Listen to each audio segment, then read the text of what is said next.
that are running against it. It could have been a platform.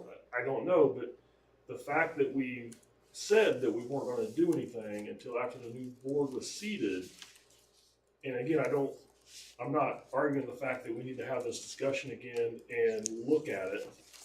I'm fine with that. It's just the fact that we've told people we weren't going to do anything until the new board members were seated. And I don't know that that's doing justice to anybody who may be running on that issue. Aaron, while you're getting ready, I would just say if that's the only reason you're running for school board, then we just did you a big favor. Because there's way more to this than that issue. I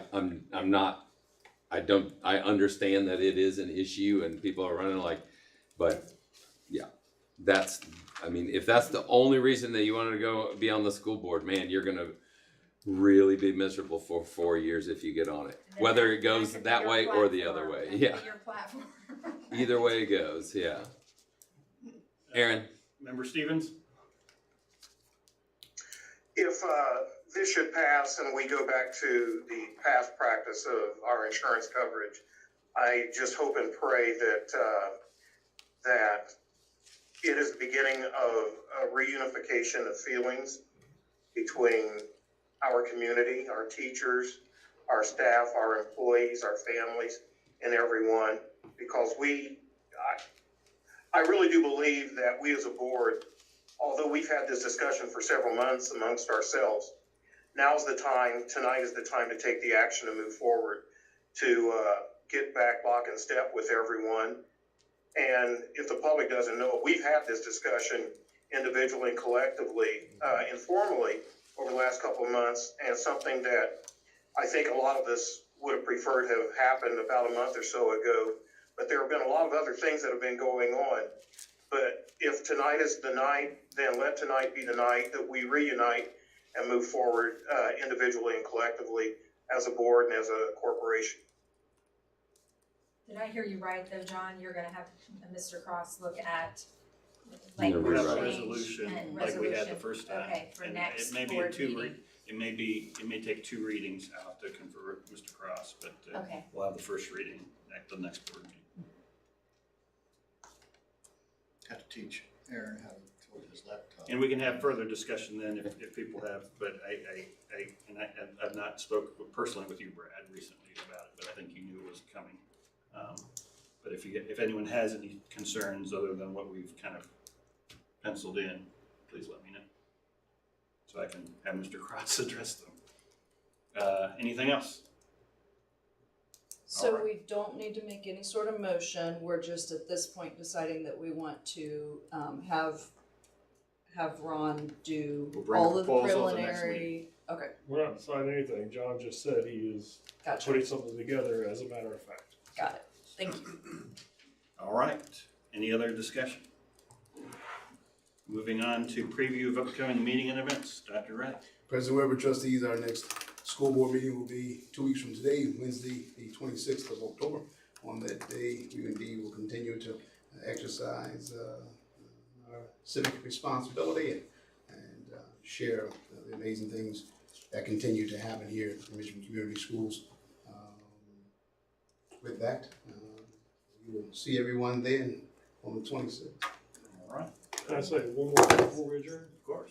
I just want to reiterate to the cabinet the comments and discussion tonight were in no way reflective of your work ethic or anything like that. We totally appreciate the work and everything that has gone into everything you guys do, and we do trust you wholeheartedly.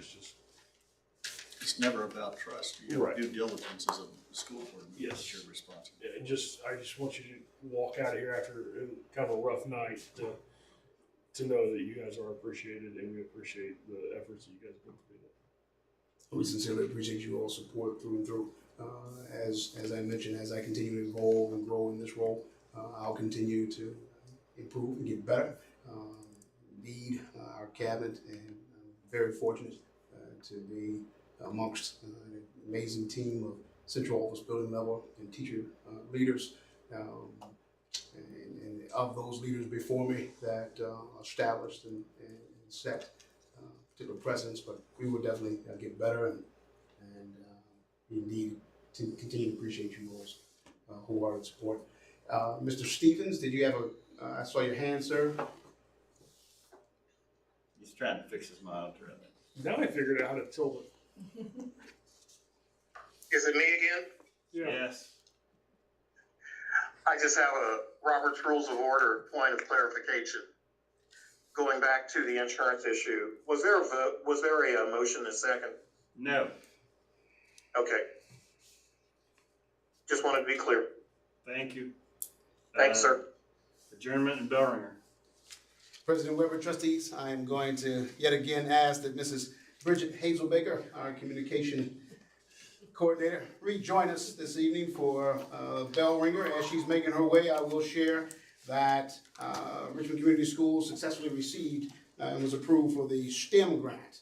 The award to Richmond Community Schools will allow for us to indeed hire consultation there from IU Bloomington, the professor that has had extensive work with STEM and STEAM is going to continue to work with RCS. Supplies that will come with the grant for the STEAM initiative, along with stipends to pay for teachers, future parent involvement events, and again, Mrs.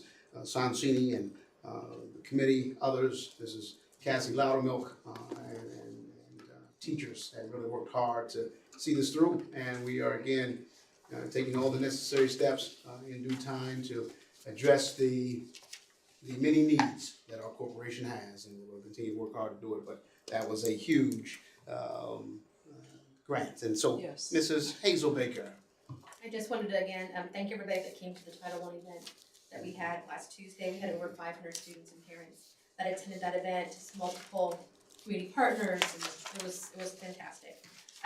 We also celebrated senior night at Richmond High School on the 30th, celebrated our fall sports, and then Tuesday night, Hibbard, Test, and Dennis students had a choir concert there at Civic Hall. And then upcoming on the 26th, we'll be highlighting Richmond High School teacher India Cruz Griffin for her recent art show that she had at the field house. So we just got clearance from the entertainment company and all that. So we have photos and things to share. So she'll be here at that next meeting for celebrations. Thank you, Mrs. Hazelbaker. Thank you. And personal note, congratulations, Dr. Wright is no longer living in a condo. Yes, I have. His family has room to move now. We have living space, and so yes, the closing and successful move. I guess successful, still out of boxes, but indeed we have a residence now that we'll continue to build upon, and most importantly, as my uncle from the South would say, Mama is happy, so we all are happy. Also, personal note, happy birthday to Kristen today. Today is her birthday, and she's here with us. And anniversary to John. Yeah, John. Not John and I, but. All right, well, in lieu of that, let's get out of here. Yeah. Meeting adjourned. Thank you all.